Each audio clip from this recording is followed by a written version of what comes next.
Captain Zahn Nix and his wife Thera, defending the civilian convoy near Vega. Lieutenant Kira Voss and her partner Jox, running reconnaissance behind enemy lines. Dozens of other pairs, each unique in their connection, but united in their determination to protect humanity. It's not like the hegemony's collective consciousness, Kestra reported to the War Council. Each pair maintains their individuality, their free will, but we can coordinate, share information, act as a unified force when needed. The quantum network is our answer to their hybrid units, Riven said. We don't fight their artificial bonds with our own artificial bonds. We fight them with something they can never truly understand: genuine human connection. The first test of the network came sooner than expected.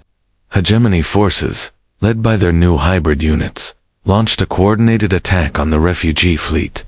The hybrids moved with the precision of their alien masters, but generated the null fields of bonded pairs, making them nearly impossible to detect or counter. But they hadn't counted on the network. As the battle began, Kestra felt the connections snap into place. Through her bond with Riven, she linked with every other pair in the fleet. Suddenly, the battle wasn't dozens of separate engagements. It was one coordinated defense guided by the collective wisdom of genuinely connected minds. The hybrid units were powerful, but they were still artificial constructs. They couldn't adapt to the chaos of battle the way the network could. They couldn't sacrifice for each other the way bonded pairs could. They couldn't love. We're winning, Riven said, disbelief in his voice as the hegemony forces began to retreat. The network is actually working, but victory came at a cost. The effort of maintaining the network was exhausting, and several pairs had pushed their bonds to the breaking point. As the battle ended, Kestra felt the connections fade, leaving her alone in her own mind once again. This is just the beginning, she told Riven as they held each other in their quarters. The hegemony will adapt, find new ways to counter us, but so will we. Together, he said, the word carrying the weight of their bond and the promise of the network they'd helped create. 6 months after the first network battle, Kestra stood in the laboratory that had become her second home, surrounded by data that defied everything she thought she knew about consciousness and quantum mechanics. The screens showed neural patterns that shouldn't exist. Human minds that had somehow integrated hegemony's psychic structures without losing their essential humanity. The volunteers are stabilizing, Dr. Vex reported, her voice filled with cautious optimism. The hybrid consciousness isn't rejecting the human neural pathways like we expected. The volunteers were bonded pairs who had agreed to undergo the experimental procedure, a reversal of what the hegemony had done to create their hybrid units. Instead of forcing alien consciousness into human minds, they were allowing human quantum bonds to integrate with captured hegemony psychic technology. The question is whether they're still human, Riven said, his concern bleeding through their bond, or if we're creating something entirely new. The answer came from an unexpected source. Kira Voss, one of the volunteers, opened her eyes on the medical table and smiled. But it wasn't just her smile, it was the expression of someone who had touched something vast and incomprehensible and come back changed. We're still us, she said, her voice carrying harmonic overtones that hadn't been there before. But we're also more. I can feel the quantum foam, Kestra, the underlying structure of reality itself. And it's not empty, it's full of connections, of possibilities. Through the bond network, other volunteers began reporting similar experiences. They retained their human emotions, their individual personalities, but they could now perceive the universe in ways that had previously been limited to the most advanced hegemony psychics. They're not just immune to hegemony mental attacks, Dr. Vex realized. They can use the same psychic channels to communicate across galactic distances, to manipulate quantum fields directly. They're becoming something that bridges the gap between human and hegemony consciousness. The implications were staggering. If the process could be refined, if more bonded pairs could undergo the transformation safely, humanity might not just survive the war, They might transcend it, but the hegemony had noticed the change. Overlord Cathara appeared on their communications. Array again, but this time her usual confidence was replaced by something that might have been fear. "You don't understand what you're doing," she said, her psychic voice carrying unprecedented urgency.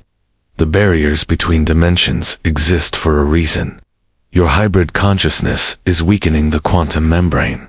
"What are you talking about?" Riven demanded. "The consciousness field that pervades this reality is finite," Cathara explained. "Every mind that transcends normal awareness puts stress on the quantum substrate. The hegemony learned this lesson eons ago. It's why we limit our psychic development, why we maintain the collective instead of allowing individual transcendence." Through the network, Kestra felt the volunteers' new awareness, probing the edges of reality. They were indeed touching something vast and dangerous, a layer of existence that human minds weren't meant to perceive directly. "There's something else," Kira reported from the medical bay. "I can see, threads, connections that span multiple realities, and some of them are, occupied." The screens around the laboratory began displaying data that made no sense. Energy, readings from dimensions that shouldn't exist, consciousness patterns that belonged to beings that had never existed in normal space-time. The hybrid volunteers were opening doorways that had been sealed for good reason. "We have to stop the process," Dr. Vex said, her face pale. "The quantum membrane is destabilizing faster than we anticipated." But as they began shutting down the integration protocols, they discovered something that changed everything. The volunteers weren't just opening doorways, they were learning to close them. Their human consciousness, shaped by love and individual connection, was providing stability that the hegemony's collective approach couldn't match. The hegemony was wrong, Kestra realized. They assumed transcendence required abandoning individuality, but our bonds our ability to love while maintaining our separate selves. That's what makes us stable at higher levels of consciousness. "You're saying we can safely evolve beyond normal human awareness?" Riven asked. "I'm saying we can do what the hegemony never could: transcend our limitations without losing our humanity." The volunteers began working together, their hybrid consciousness allowing them to reinforce the quantum membrane while maintaining their new abilities. They were becoming something unprecedented: beings who could exist simultaneously in multiple dimensions without losing their essential connection to physical reality. "The war is about to change," Kestra told the assembled War Council. "We're not just fighting for survival anymore. We're fighting for the right to become something greater than either humans or hegemony ever imagined." But as she spoke, the sensors detected massive quantum disturbances throughout the galaxy. The hegemony wasn't just responding to humanity's evolution. They were preparing for something far more desperate. "They're not trying to stop us," Riven realized, studying the tactical displays. "They're trying to escape, to abandon this dimension entirely." Through the network, the volunteers sensed the truth. The hegemony had been running from something, using conquest and assimilation to gather the consciousness energy they needed to break free from physical reality. But humanity's hybrid evolution was preventing their escape, forcing them to confront whatever they'd been fleeing from. "The question is," Kestra said, "do we let them run, or do we force them to face what they've been avoiding?" The answer would determine not just the fate of humanity, but the future of consciousness itself in their corner of the universe. The final battle didn't take place on any battlefield humanity had ever known. It occurred in the spaces between realities, where consciousness itself became the weapon, and love was the only armor that mattered. The plasma cannon blast that vaporized the colony transport changed everything for Kestra Vayland. Standing in the observation deck of the refugee station, she watched the debris field that had once been her homeworld's evacuation ship drift silently through the void. 300,000 souls, including her parents and younger brother, reduced to scattered atoms in the blink of an eye. "The hegemony doesn't negotiate," Admiral Riven Blackstone said behind her, his voice carrying the weight of 1,000 battles. They consume, they conquer, they move on. Your people were just ... inconvenient. Kestra turned to face the man who had become humanity's most celebrated war hero. At 42, Blackstone was a legend among the Terran Defense Corps, the architect of the Proxima victory, the Iron Wolf of the Outer Rim. His cybernetic left arm gleamed dully in the station's artificial light, a souvenir from the Battle of Kepler 44 to be where he'd single-handedly held off a hegemony dreadnought long enough for civilians to evacuate. Inconvenient, she repeated, the word tasting like ash. Is that what you call genocide? Blackstone's weathered face remained impassive. I call it war, and war requires sacrifices. Kestra's hands clenched into fists. At 26 she'd been a xenobiologist on Arcturus Prime, studying the unique crystalline life forms that had made their world so valuable to the hegemony. Now she was just another refugee, another statistic in humanity's losing war against an enemy that had swept across the galaxy like a plague. The Council has made their position clear, Blackstone continued. The hegemony wants our worlds, our resources, our extinction. They've offered terms exactly once: unconditional surrender and ... assimilation. He paused, studying her with those cold gray eyes that had stared down alien war machines. But there's another option. What kind of option? Marriage. To me. Kestra's breath caught. She'd heard the rumors, of course.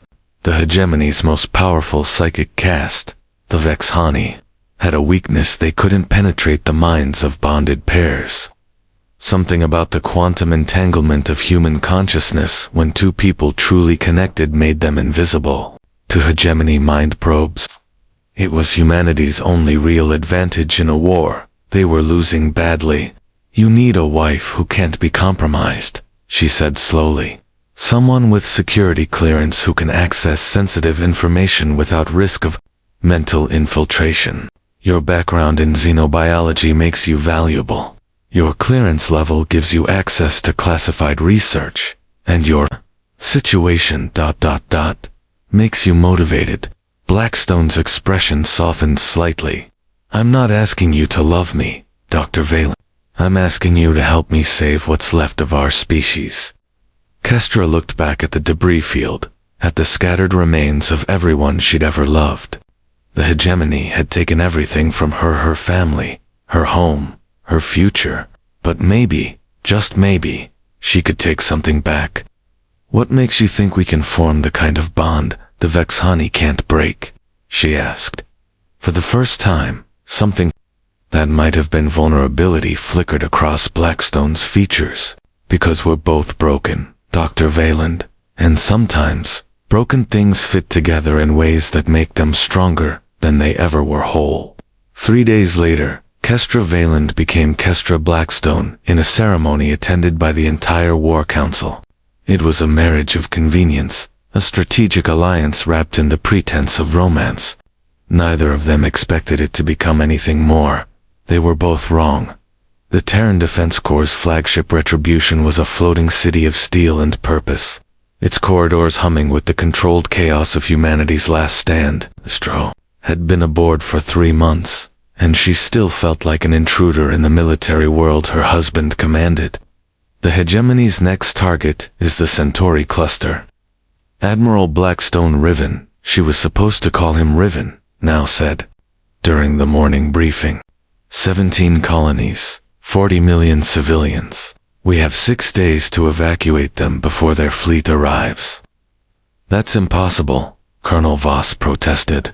We don't have the transport capacity for that many people. Then we make a choice, Riven replied, his voice steady as always. Save who we can, and make the hegemony pay for the rest. Kestra watched her husband during these meetings, studying the man she'd married for mutual benefit.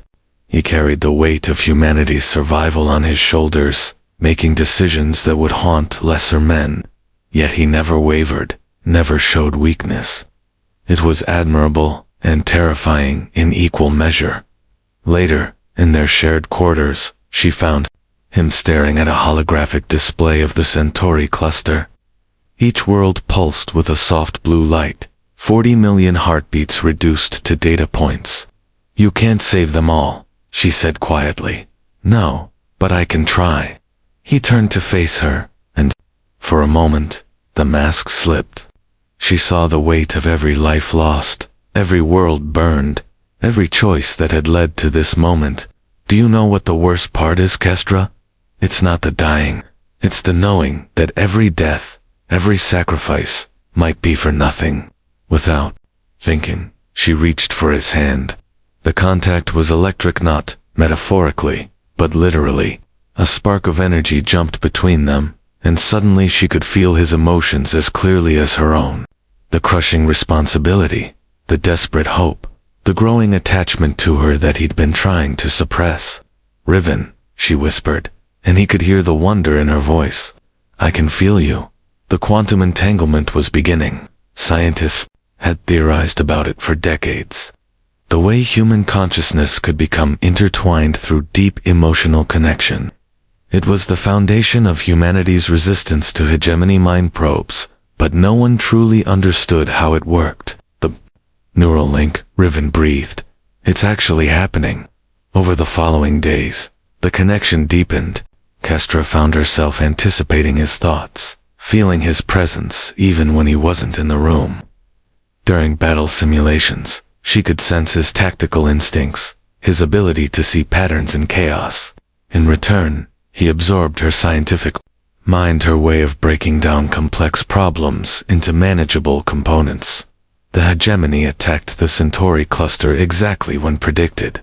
Riven led the defense personally, his consciousness partially merged with Kestra's as she coordinated the evacuation from the Retribution's command center. Together, they were more than the sum of their parts, his strategic brilliance enhanced by her analytical precision, her scientific knowledge guided by his tactical experience. They saved 37 million people. The battle was a Pyrrhic victory. The hegemony lost 3 dreadnoughts, but humanity lost half its remaining fleet. As the survivors limped back to the inner colonies, Kestra found herself crying for the first time since her world burned. 3 million people, she sobbed against Riven's chest. "We left 3 million people to die. We saved 37 million, he replied, his arms tightening around her. "That's 37 million who will live to see tomorrow because of what we did." The quantum bond pulsed between them, sharing grief and triumph in equal measure. This hadn't been part of the plan. The marriage was supposed to be political, strategic.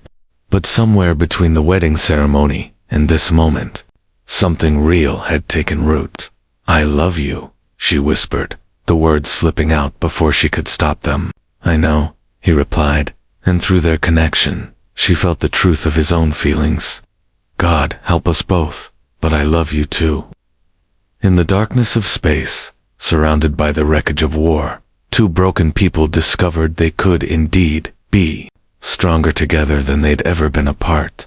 The breakthrough came during their 4th month of marriage, in the most unlikely of places, a hegemony prison ship.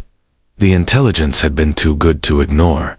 A massive hegemony transport carrying captured human scientists, including Dr. Lyra Vex, the brilliant quantum physicist who'd been working on humanity's most classified project before the fall of New Geneva.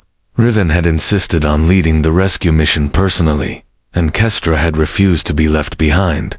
The psychic dampening field is strongest in the central detention block, she reported through their neural link as they moved through the ship's corridors. "Whatever they're doing to the prisoners, it's designed to prevent any form of mental communication." "Which means they're afraid of something," Riven replied, his assault rifle tracking potential threats. "The question is what?" They found Dr. Vex in a cell that was more laboratory than prison. The elderly scientist was connected to a complex array of neural interfaces, her consciousness being systematically dissected by hegemony mind probes. But when Kestra and Riven entered the room, something extraordinary happened. The Vexhani interrogator, a creature of shifting shadows and malevolent intelligence, recoiled as if struck. Its psychic tendrils, which had been piercing Dr. Vex's mind like spears, suddenly couldn't find purchase on reality itself. Impossible, the alien hissed in accented standard. You are void, empty. How? Through their quantum bond, Kestra felt Riven's realization dawn. We're not just protected from their mind probes, he said. We're creating a null field, a zone where their psychic abilities don't work. The Vexani tried to flee, but the feedback from its failed probe had left it disoriented. Riven's plasma rifle reduced it to atoms before it could escape. As they freed Dr. Vex, the elderly scientist looked at them with wide, wondering eyes. The quantum entanglement, she whispered. It's not just making you invisible to their probes, it's actively disrupting the psychic field around you. You're walking dead zones to their abilities. The implications were staggering. If bonded pairs could neutralize hegemony's psychic powers, if they could create zones where the aliens' greatest advantage was rendered useless. We need to get back to the fleet, Kestra said. This changes everything. But as they made their way to the extraction point, they encountered something that made their discovery even more significant. A group of hegemony warriors, the elite, Nexus Guard, were advancing toward them. These weren't the typical soldiers, they were something else. Something that moved with inhuman precision and seemed to share a collective consciousness. Hive mind, Riven breathed. The intelligence reports were right.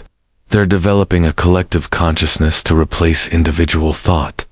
The Nexus Guard should have been unstoppable. Their shared awareness made them perfectly coordinated, able to anticipate and counter any human tactical approach. But as Kestra and Riven moved together, their quantum bond active, something remarkable happened. The Guard's coordination began to break down. Their shared consciousness couldn't maintain coherence in the null field created by the bonded pair. They began fighting as individuals, their supernatural coordination replaced by confusion and disarray. The hive mind, Dr. Vex said as they fought their way through the disoriented aliens. Your bond is disrupting their collective consciousness. You're not just immune to their psychic powers, you're a weapon against them. They escaped with Dr. Vex and 17 other prisoners, but the real prize was the knowledge they'd gained. Back aboard the Retribution, Kestra and Riven found themselves at the center of humanity's greatest hope in decades. The hegemony's entire military doctrine is based on psychic dominance and collective consciousness, Dr. Vex explained to the War Council. But bonded pairs create quantum null fields that disrupt both.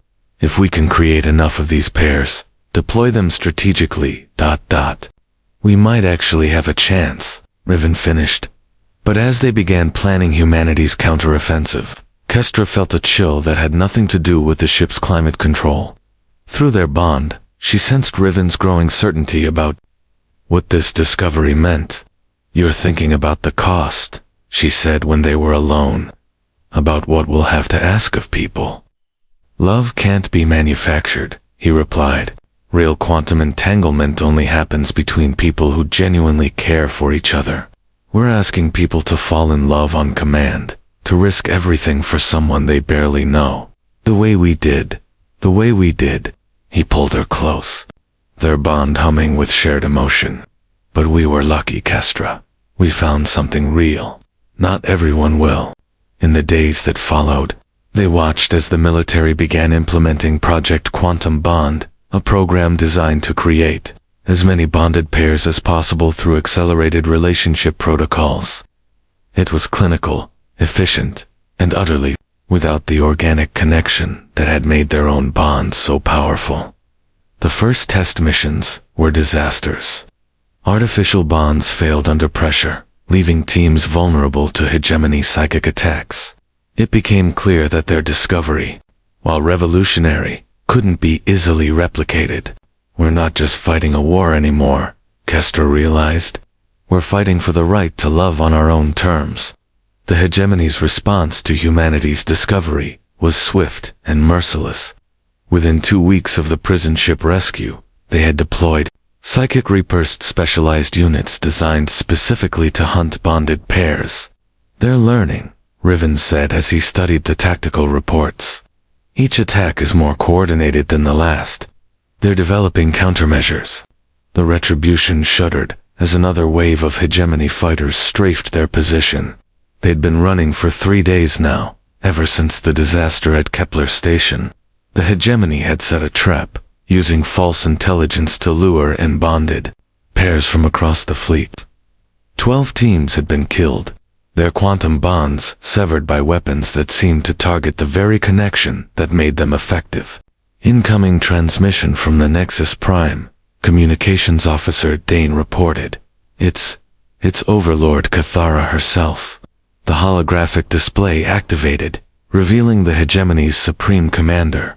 Cathara was beautiful in an alien way, her form shifting between humanoid and something far more abstract.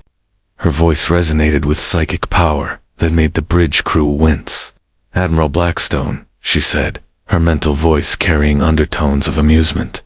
"Your resistance has been educational. We have learned much about your quantum bonding. From the specimens we've captured," Kestra felt Riven's rage spiked through their connection. "Specimens," he said through gritted teeth. "You mean the people you've tortured?" "We prefer the term research subjects," Cathara replied. "Their sacrifice has allowed us to understand your peculiar ability to disrupt our consciousness. More importantly, it has shown us how to replicate it." The display shifted, showing images. That made Kestra's blood run cold.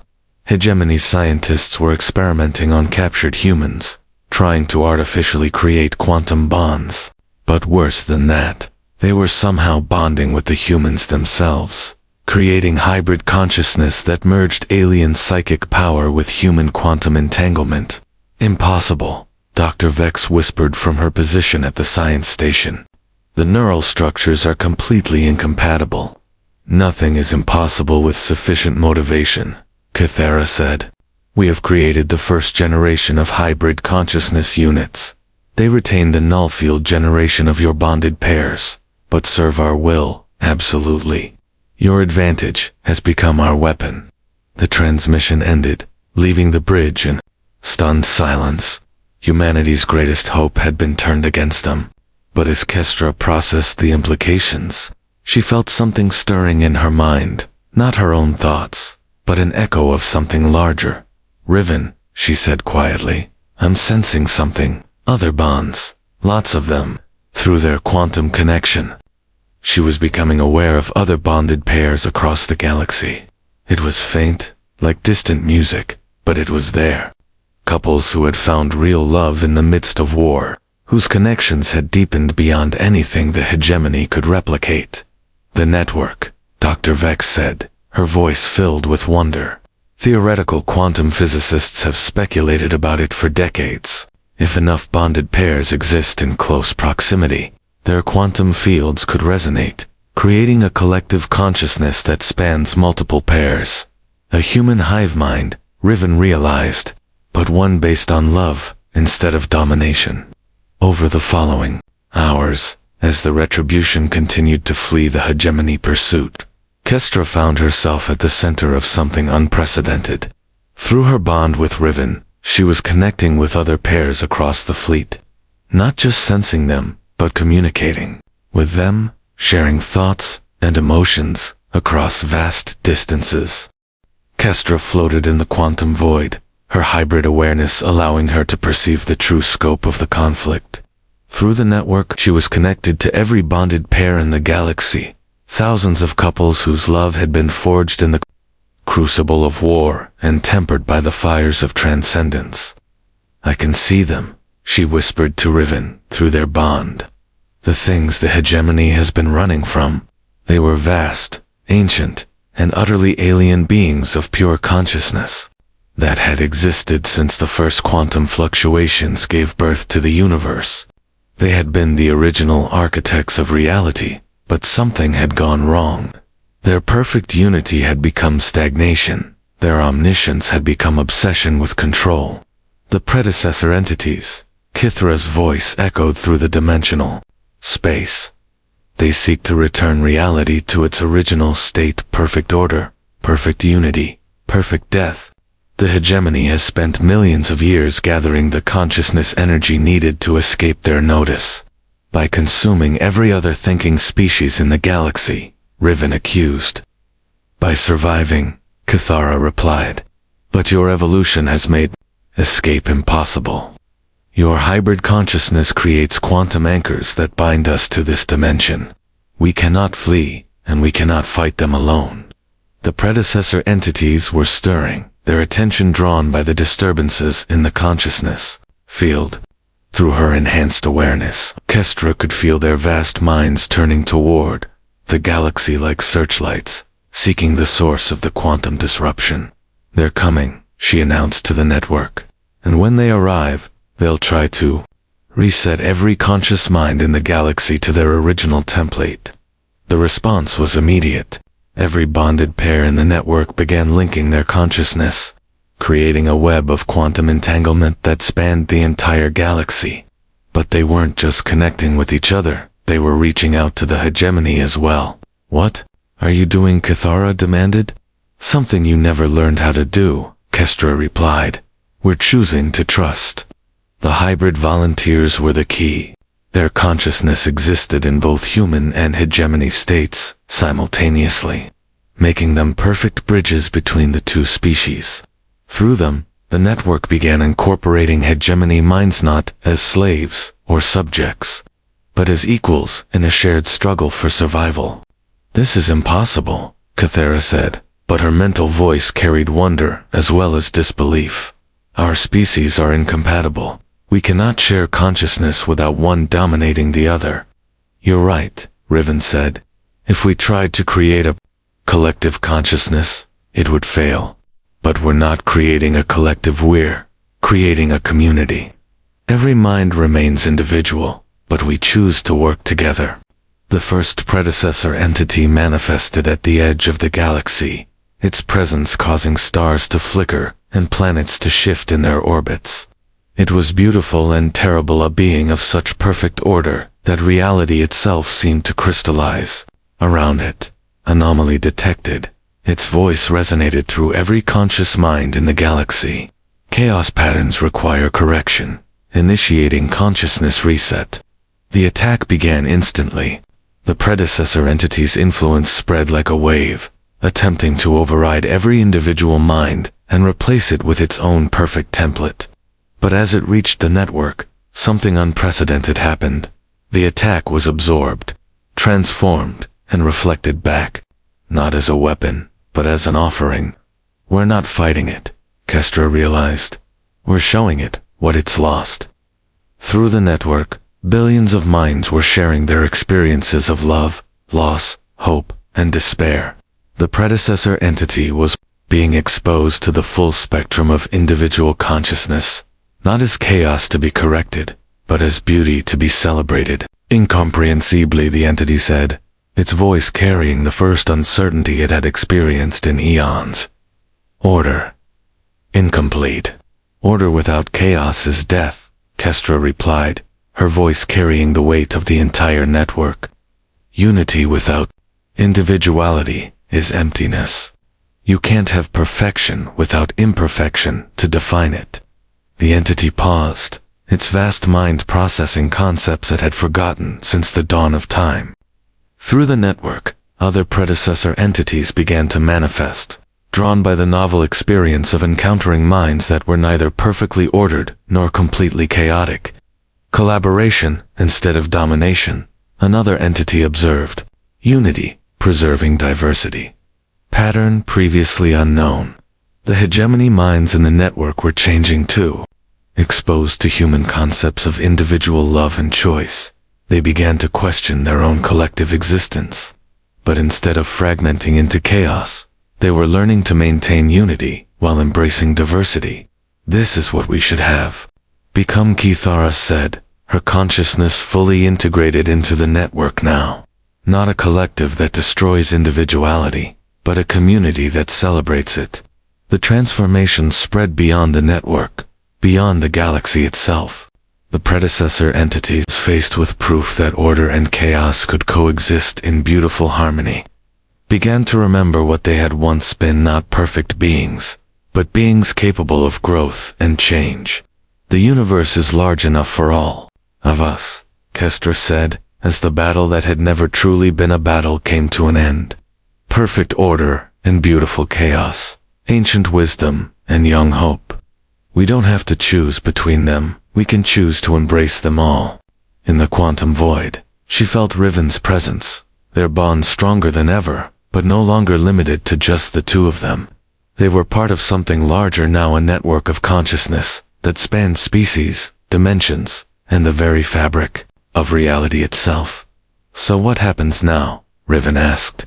Now we go home, Kestra replied, and we learn how to live in a universe where love isn't just a human emotion. It's a fundamental force that connects all conscious beings. The war was over, but the real adventure was just beginning. In a galaxy where consciousness itself had evolved beyond the boundaries of species and dimension, the greatest love story ever told was not between two people, but between all minds capable of choosing connection over isolation, unity over domination, and hope over despair. And in their quarters aboard the Retribution, two people who had married for security discovered that their love had become the foundation for a new age of existence itself. The unexpected twist in their love story wasn't that they had learned to love each other, it was that they had learned to love everything